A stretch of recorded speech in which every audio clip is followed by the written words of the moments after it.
Inilah kisah seorang pemuda kaya yang menyamar jadi office boy. Kekasihku adalah karyawanku. Versi Kauri TV, episode 223. Saya harus tahu latar belakangnya. Jika dia pacarnya, saya harus memisahkannya, kata Reza. Kemudian, Reza pun langsung mendekati secara pelan-pelan agar tidak dicurigai oleh Apandi dan Viana. Sementara ibunya, beliau merasa heran, kenapa anak angkatnya itu berteman dengan seorang pria pembawa motor butut. Dirinya pun merasa heran gitu, sambil memandang ke arah Apandi. Dan tidak lama kemudian, Viana pun segera menyambut kedatangan Apandi.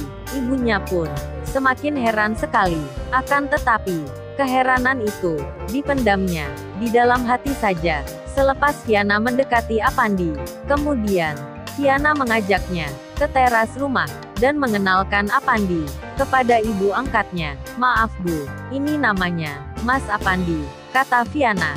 Kemudian Apandi pun memperkenalkan dirinya. Setelah saling kenalan, mereka pun duduk di kursi teras rumah. Sementara Reza terus mengintai mereka dan mendengarkan apa saja yang mereka bicarakan. Namun, pembahasan mereka hanya biasa-biasa saja. Lalu, Reza mengambil HP-nya untuk memoto mereka yang sedang duduk itu. Setelah dapat, langsung mengirimkannya ke Pak Fajri, ayah Viana. Namun, wajah Apandi tidak terlihat begitu jelas. Pak Fajri pun kaget ketika Reza berkata, pria tersebut membawa motor butut ini, kata Reza, yang ditulis dalam pesan WhatsApp-nya. Pak Fajri pun langsung membalas pesan WhatsApp tersebut. Benarkah putriku lagi dekat dengan seorang pria yang membawa motor butut ini? Tanya Pak Fajri dengan agak heran dan merasa semua itu tidak mungkin dilakukan oleh putrinya. Iya benar Pak, nanti akan saya kabari berita selanjutnya, jawab Reza sambil tersenyum kecil dan berkata dalam hati, pasti pria itu akan dicari oleh Pak Fajri dan akan diberi pelajaran oleh Pak Fajri. Sementara Viana, dia masih mengobrol bersama ibu angkatnya beserta Apandi yang duduk di kursi depan rumah tersebut. Mereka tertawa ria. Sorot mata Viana pun terlihat bahagia sekali saat berada di tempat tersebut. Setelah ngobrol panjang lebar, akhirnya Apandi pun pamit. Maaf Bu, saya mau minta izin. Saya bersama Viana mau pergi dulu untuk menghadiri acara pesta ulang tahun. Ibu angkatnya langsung tersenyum dan mengizinkannya untuk pergi.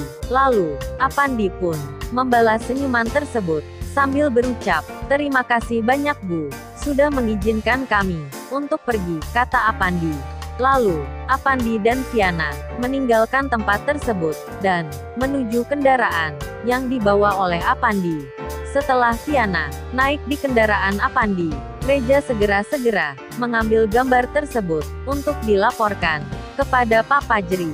Pak Fajri pun terkejut ketika melihat putrinya menaiki motor butut bersama seorang pria. Kemudian, Pak Fajri membalas pesan WhatsApp-nya kembali. Tolong ikuti mereka, jangan sampai kehilangan jejak, kata Pak Fajri.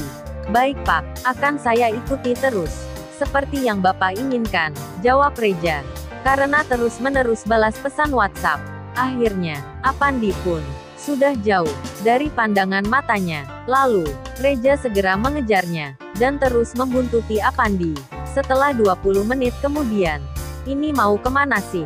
Kok, dari tadi belum sampai juga, kata Reza, yang berkata pelan-pelan, sambil terus mengikuti Apandi. Dan tidak lama kemudian, Apandi pun belok dan masuk ke dalam gang. Sesampainya di sana, teman-teman Viana menyambut kedatangannya, lalu berkata, mobilmu kemana Vin? Kok malah naik ojek? Lalu, bagaimana kisah selanjutnya? Subscribe channel ini untuk mengikuti episode berikutnya. Terima kasih.